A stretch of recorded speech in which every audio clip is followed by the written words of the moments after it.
Hey, I'm Hashim, you're watching Pushing Film. Welcome back to the channel and to today's video where I want to share a quick tip with you when it comes to measuring out your chemistry while processing film at home. So when you're working with liquids, we know that 1 milliliter of water is equal to 1 gram of water. So the more accurate way to measure out a certain amount of water-based liquid is to weigh it using some scales. If you have access to some kitchen scales or like these coffee scales, that will give you more accuracy and just generally make things a little bit easier when you're working with certain developers like this HC110, for example, and I'll explain how further in this video. Let's say I need 300 ml of water.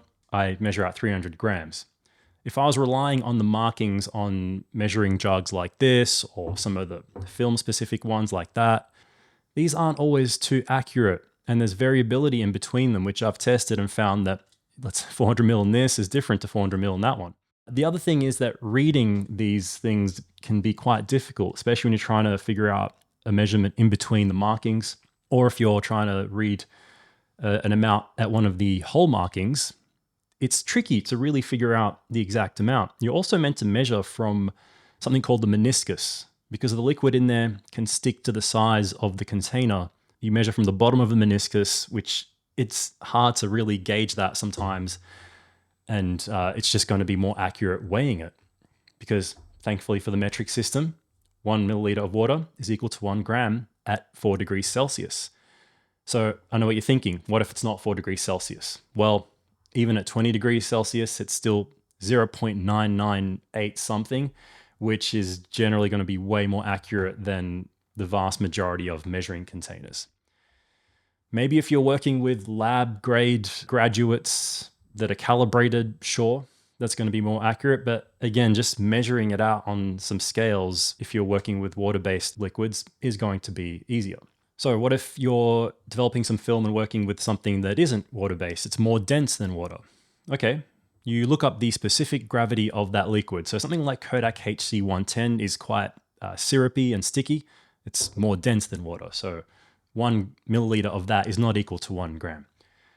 Same with something like Ilfotec HC. So the specific gravity of Ilfotec HC is 1.22. That means 1 milliliter of Ilfotec HC is equal to 1.22 grams. So if I wanted to figure out 1 milliliter, I just measure out 1.22 grams. Or if I had a recipe where I was using 310 milliliters of water, and then if I needed 10 milliliters of Ilfotec HC, I would just times that by 1.22. So that would give me 12.2 grams. That means I know I need 12.2 grams to get 10 milliliters of Ilfotec HC. So rather than using a small measuring graduate or something like a syringe, which might just barely go up to 10, and then you just pour in until you get 12.2 grams on the weight scales, it's just easier. And then it saves you messing around trying to get the liquid that's stuck to the sides of the container, which again, isn't going to be as accurate when you're relying on these little markings. So that's my tip. It's something that I've been doing for years, since almost the beginning of when I started developing my own film, and something that I just learned to do through working in the kitchen, cooking, and especially from making coffee. Because when it comes to volumetric measurements, like let's say you need a teaspoon, it's just not going to be as accurate as using scales. So sure, scales aren't always 100% accurate, but they're generally going to be much more accurate than relying on some kind of volumetric measuring device.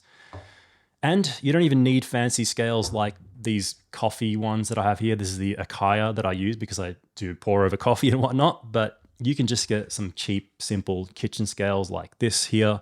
And I'll put a link to a few decent ones on a site like Amazon, but you can just get them from anywhere really, kitchen store. As long as they're fairly decent, get some scales that are accurate to, let's say, 0.1 grams if possible. But even then, I think it's going to give you more accuracy than always relying on measuring jugs. Let me know if you enjoyed this type of quick tips video for developing film at home, film lab stuff, and I'll consider doing more. Thanks for watching, and I'll see you next time.